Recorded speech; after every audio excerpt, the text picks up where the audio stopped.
Classe de 4e, chapitre Pythagore. Donc on va parler ici de la réciproque du théorème de Pythagore. Il s'agit de la leçon. Alors on commence par la propriété. Si un triangle vérifie l'égalité de Pythagore, alors on peut dire qu'il est rectangle. Voilà, ça c'est à savoir. Comment est-ce qu'on va l'appliquer? Cette propriété, elle sert à quoi? Elle sert à prouver qu'un triangle a un angle droit. Pour pouvoir l'appliquer, eh bien, il faut savoir si le triangle vérifie ou pas l'égalité de Pythagore. Et pour ça, on a besoin de connaître les longueurs des trois côtés. D'accord? Vraiment, il faut connaître les longueurs des trois côtés. C'est vraiment important. Alors, comment on fait pour s'en servir?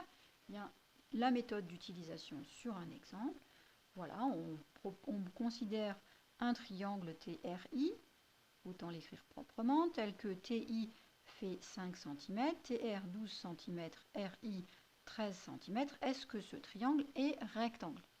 Alors sur votre feuille de leçon, vous n'avez pas la place, mais pendant que j'y suis ici sur la vidéo, je vais faire un dessin déjà pour me donner une idée. Alors, la place que je me suis laissée est relativement limitée, donc je ne vais pas prendre les dimensions qui sont proposées, mais la moitié. Je vais faire un dessin à l'échelle 1,5. Donc ici, le plus grand côté, c'est RI qui fait 13 cm. Donc à la place de 13 cm, je vais prendre la moitié, c'est-à-dire 6,5 cm. Voilà R, voilà I. Ensuite, TR fait 12 cm, donc je vais prendre encore une fois la moitié, à savoir la moitié de 12, ben ça fait 6. Donc ici, je vais prendre mon compas et je vais prendre ici 6 cm. Voilà, en partant de R. Et ici, TI égale 5 cm, échelle 1,5. La moitié de 5 cm, je vais prendre 2,5 cm. Voilà, je l'ai. Donc je pointe en I. Ici, j'ai mon point T, celui qui manquait. Je trace et je regarde.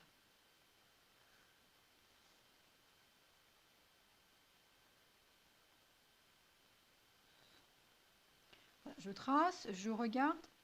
Alors, eh ben, ça m'a l'air d'être un angle droit cette affaire. Sur la règle du kangourou, là, ça tombe bien sur l'angle droit. Si vous n'y voyez pas bien, je peux même mettre comme ça.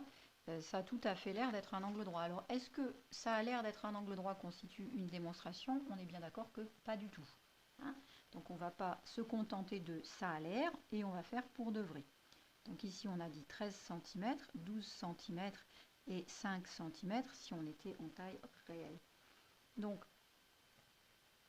si ce triangle-là était rectangle, l'hypoténuse, ce serait le côté RI. Et donc, c'est ce qu'on va faire. On va citer le plus grand côté parce que c'est le seul candidat possible à l'hypoténuse. Mais on ne peut pas utiliser le qualificatif d'hypoténuse. On ne peut pas utiliser ce mot-là parce qu'on ne sait pas si le triangle est rectangle. Or, l'hypoténuse, ça ne veut pas dire dans n'importe quel triangle le plus grand côté. Non, ça veut dire seulement dans le triangle rectangle le plus grand côté. Donc ce mot ici va être à bannir de mon vocabulaire à chaque fois que je vais utiliser la réciproque, c'est-à-dire à chaque fois que je vais essayer de savoir si ce triangle est rectangle ou pas. Donc le plus grand côté, eh bien c'est RI, d'accord? Et je l'écris.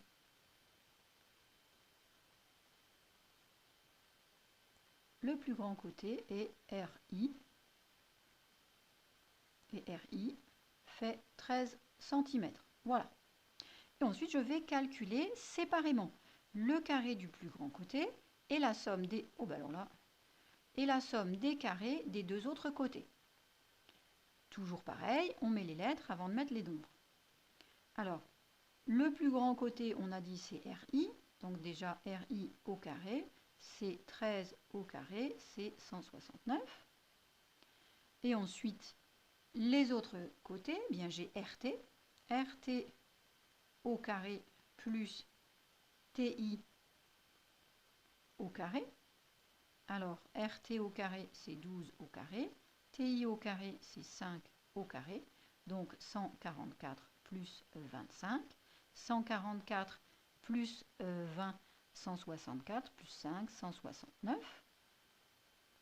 Eh bien voilà, c'est égal. Je vais comparer.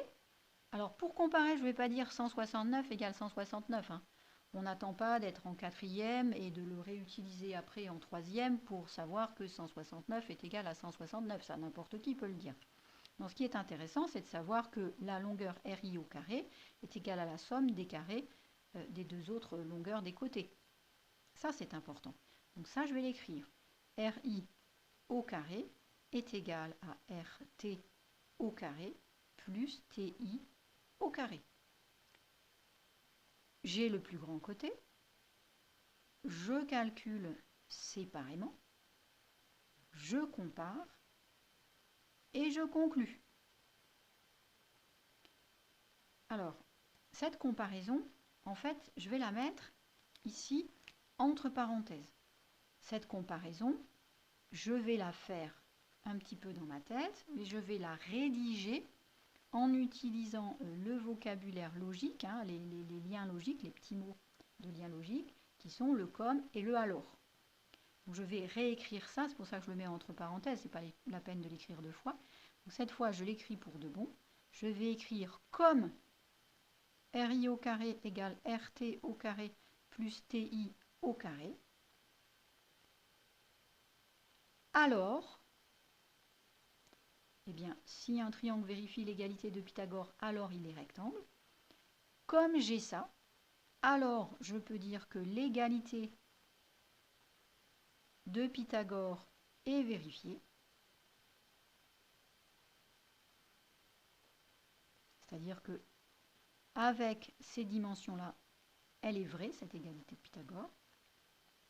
Et du coup, le triangle qui nous intéressait, c'est-à-dire TRI, est bien un triangle rectangle. Et je précise, même si ce n'est pas demandé, je précise en quel sommet donc ces rectangles en T. Et voilà, j'ai terminé. Alors, dans la leçon, il y a une petite remarque qu'on ne voit pas bien ici, je vais bouger mon papier. Si en faisant mon calcul, j'avais trouvé, je vais dire n'importe quoi, par exemple 165 et 169, j'aurais regardé que ce n'était pas la même chose et j'aurais conclu, comme RI au carré n'est pas égal à RT au carré plus TI au carré, alors l'égalité n'est pas vérifiée et le triangle n'est pas rectangle. Et pourquoi est-ce que j'aurais pu dire le triangle n'est pas rectangle? Parce que j'aurais au départ fait l'effort de chercher le plus grand côté.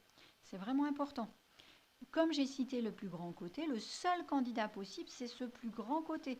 Les autres côtés, l'égalité ne va jamais fonctionner avec les autres côtés s'ils sont plus petits. C'était vraiment le seul candidat possible pour être l'hypoténuse. Et donc si ça ne marche pas, c'est sûr que ce n'est pas rectangle. Alors que si j'avais pas décidé, enfin non pas décidé, mais montré que j'avais regardé quel était le plus grand côté, alors on aurait pu m'objecter, ah oui mais ça marche pas pour le côté RI, le côté RI peut pas être l'hypoténuse, mais tu n'as pas testé les autres côtés. Mais là forcément, je ne vais pas tester les autres côtés, puisque j'ai fait attention de tester le seul côté qui pourrait, j'allais dire marcher en langage très courant, le seul côté qui pourrait être un candidat à l'hypoténuse. Voilà, j'espère que vous avez bien compris. Réciproque du théorème de Pythagore, utiliser l'égalité de Pythagore pour savoir si un triangle est rectangle ou pas. On cite le plus grand côté, on calcule séparément, et vraiment c'est très important, on calcule séparément. Dans sa tête on compare, puis on écrit la conclusion. Comme on écrit notre comparaison, alors l'égalité est vérifiée ou pas, et le triangle est rectangle ou pas. J'espère que c'est bien compris et que vous saurez appliquer cette réciproque, ou en tout cas cette méthode, au triangle que vous rencontrerez. Au travail maintenant et bon courage.